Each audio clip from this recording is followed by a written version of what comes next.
Right now, someone could be scrolling through your Etsy listing photos, and in the next 2 seconds, they're either going to buy or click away. I used to think I needed more views to make more sales, so I obsessed over SEO. Find the right keywords, use the right tags, get the click. And that part's true, but I kept staring at my dashboard, wondering why views weren't turning into sales. Then I actually looked at the numbers and realized that SEO was doing its job. It was my photos losing me the sale. And if I fixed those photos, I could make more sales with fewer views. I've sold 5,682 digital products on Etsy, making me $30,365.90. I'm currently working with 2,508 Etsy sellers inside my mentorship program, The Sales Sprint. And when I see exactly which listings are making the most sales, it comes down to the same handful of photos every single time. In this video, I'm handing you the exact 7 listing photos that are printing money and becoming best-selling listings,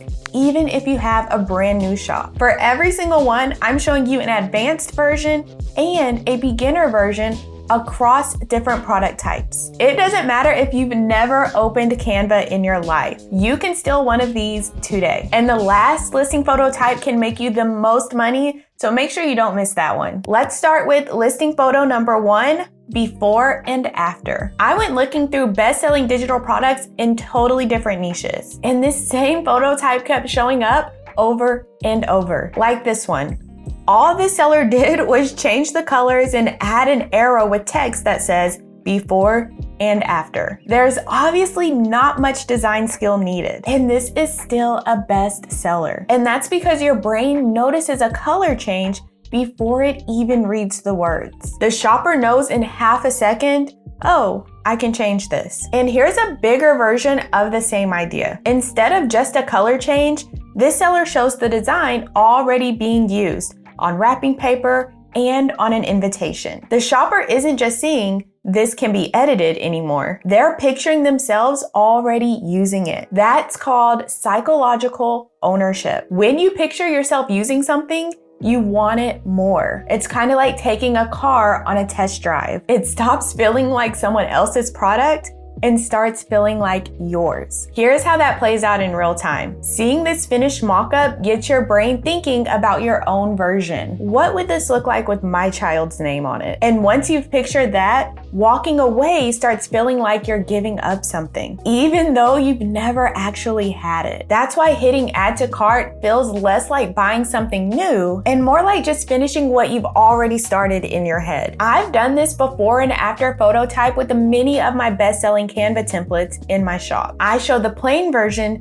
next to the personalized one, and I spell out exactly what you can change: the fonts, the colors, the pictures. This works because shoppers can't touch a digital product before they buy it. A before and after photo gives them that same trust, just with their eyes instead of their hands. And please don't make a before and after photo that barely looks different. If someone can't spot the difference at a glance, it is not doing its job. But that still leaves one question every shopper has, which can be answered by listing photo number 2, sneak peek. Economist Philip Nelson discovered a framework in the 1970s that explains why this works so well. He talks about how some products you can judge just by looking at them, like a chair or a camera. Those are called search goods. They can be fully evaluated by the consumer before they purchase. Other products, you can't actually know what you're getting until you experience them, like a meal at a restaurant or watching a movie. Those are called experience goods. And digital products almost always start out as experience goods, which is exactly why people hesitate before buying them. A sneak peek photo fixes that. It turns your listing into something closer to a search good. The buyer basically gets to try it with their eyes before they buy it. Let's look at this example. So instead of just one page, the seller lays out dozens of the real template pages at once, plus a mock-up of one being used on a phone. There's barely anything left to guess about. And you don't need a big bundle to make this work. This one is just a single page template, but it's showing you exactly how it looks once it's downloaded. It still gets the point across. There's actual research on this too. One study on digital products found that when the buyer can see the entire digital product before purchasing, it didn't just increase sales, it increased how loyal those buyers stayed afterward. So the more of the real product you show, the less doubt is left by the time someone hits add to cart. That's actually the exact approach I use in my own shop. I lay out several pages side by side, and I spell out what's done for you versus what's left blank for you to customize. Now, the mistake I see new sellers making here is cropping or shrinking the sneak peek image so much that we still can't tell what's inside. Focus on the customer instead of fearing the competition. And if you've never done this next one, don't skip it. It's the one people underestimate the most. Listing photo number 3, what's included. There's a guy named Alex Hormozi. If you're into business at all, you've probably seen his videos. He wrote an entire book about this one idea. When you list out everything someone is getting in detail, the whole offer feels more valuable. And it has nothing to do with price. It's simply because you showed the value of what was already there. Here's the simple version of this on Etsy. Look at this bulleted list of items that's included with this digital product. It's just a clear list of exactly what's included. And here's a more advanced version. Instead of a plain list, this seller breaks the bundle into groups and shows each one visually. Over 1,600 stickers, 150 bonus covers, 6 matching notebooks. So you're not just reading about the value, you're seeing it. Now, there are typically 2 ways I use this in my shop. Sometimes I list every section by name, like my homeschool planning bundle that lists all 20 sections in one image. I don't want the buyer to guess or question what's inside. They can see the whole map of it at a glance. And other times, instead of listing every section, I zoom into just one section and show everything inside that one piece. So it's the same idea, I'm just going deep instead of wide. This works because of Hormozi's whole point. A vague pitch like tons of pages included leaves the customer guessing. And when people have to guess, they usually guess low. But when you spell out every piece, they don't have to imagine the value. They can see it. Vague claims don't build trust. Specific ones do. But it's not enough to only tell people what's inside. You also need listing photo number 4, benefits. Nobody buys a candle simply because of the wax. They buy it because of how the room feels once it's lit. That's the difference between a feature and a benefit. A feature describes the product. A benefit describes what changes for the person holding it. Here's how I use this on a simple 1-page product. Make cleaning easy. The first step to a cleaner home. 1 sentence straight to the feeling. And on a bigger bundle, I use the exact same idea.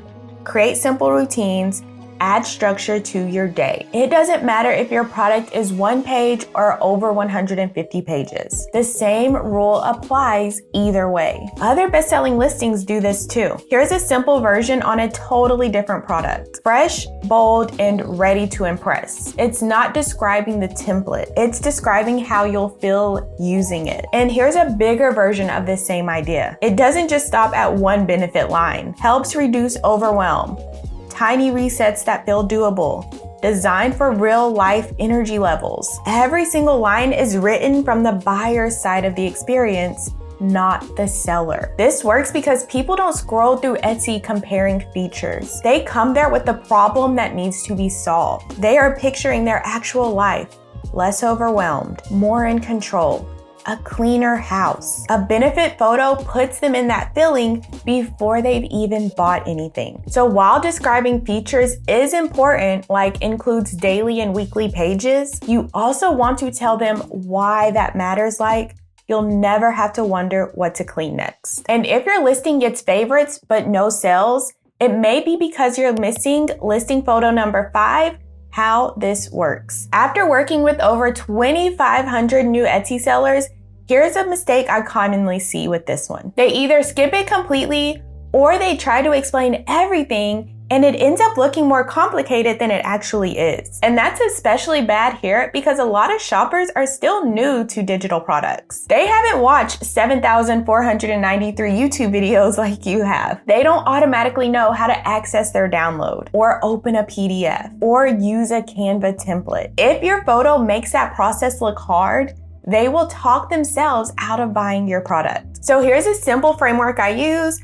I call it the easy method. E is for exact. Show the real screen or a real click, not a vague description. A is for as few steps as it takes. Cut it down to just the essentials. S is for show it, don't just say it. A screenshot or an icon is much better than a paragraph that they're not going to read. And Y is for yes, I can do this. If a 5-year-old can't follow your steps, you need to simplify them. Here's a more advanced version of this. Every single click is shown with a real screenshot and an arrow showing exactly where to click. Somebody buying their very first digital product could follow this without asking a single question. And here's a simpler version. 5 short steps with 1 to 2 simple words each.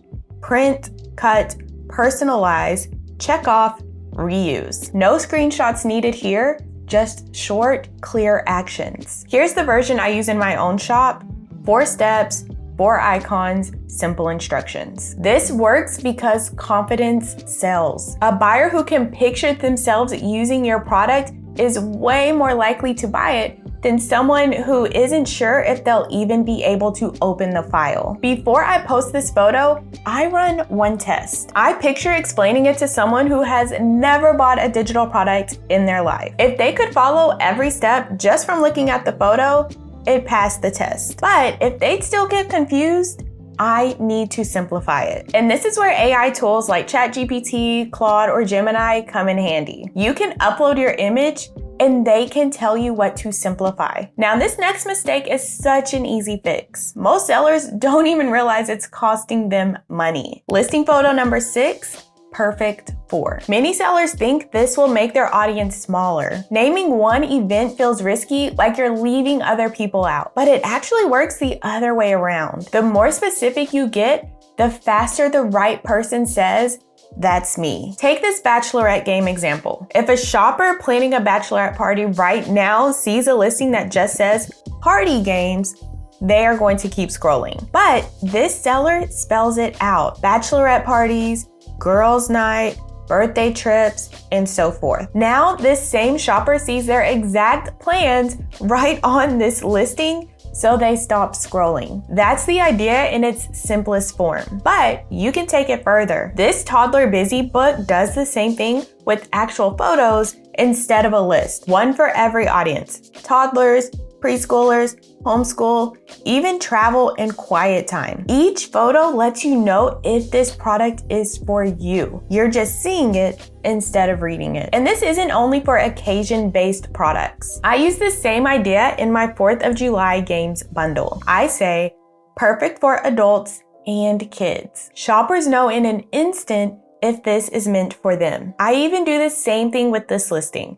When I say, perfect for the ADHD brain. I'm letting people know this will still work for you even if you have ADHD. That shouldn't stop you from buying this product. That's really what this photo type is doing underneath it all. A shopper isn't asking, is this a good product? They're asking, will this work for me? And until they answer that, nothing else matters. And if you want to make even more money, you will definitely need listing photo number 7, promo. Even Amazon runs its entire business on a version of this that customers also bought and frequently bought together section is widely credited with driving a huge chunk of Amazon's sales. Some estimates go as high as 1/3 of everything they sell. If it moves that much money for the world's largest online retailer, it's worth stealing for a $5 listing too. There's more than one way to do this, and they get more direct as you go. The lightest touch is more subtle than a hard sell. You're just opening the door. Shop for matching items paired with happy to help and a friendly note. It doesn't feel like a promo at all. It reads more like customer support, but it's doing the same job. Then we have just naming one specific pairing. Pairs well with chore charts, link in description. We're telling them about one product so they know exactly what to add next. A step further than that is showing a few options instead of one. You might also like, followed by 2 or 3 related products sold separately. It's not asking for anything. It's just making the next purchase easy to find. And then there's a completely different lever. I like to tell them about the deal itself. Buy 3 printables, get 30% off, automatically applied to your cart. Instead of pointing at a specific product, I'm giving the shopper a reason to add more to their cart, whatever it is. This works because someone who just decided to buy from you is in the best possible mood to buy again. A promo photo makes sure you don't waste it. And these 7 listing photo types are working across completely different niches right now. That's why I said earlier, if you fix your photos, you can make more sales with fewer views. That's the whole idea behind the sales sprint. It walks you through creating listings exactly like this. The photos, the SEO, picking the right product in the first place. My entire $30,000 strategy is linked below. And if you're still trying to figure out what to actually sell, watch this video next. I'm sharing 7 beginner-friendly digital products that are making sellers over $500 per month. So click the video on your screen and I'll see you there.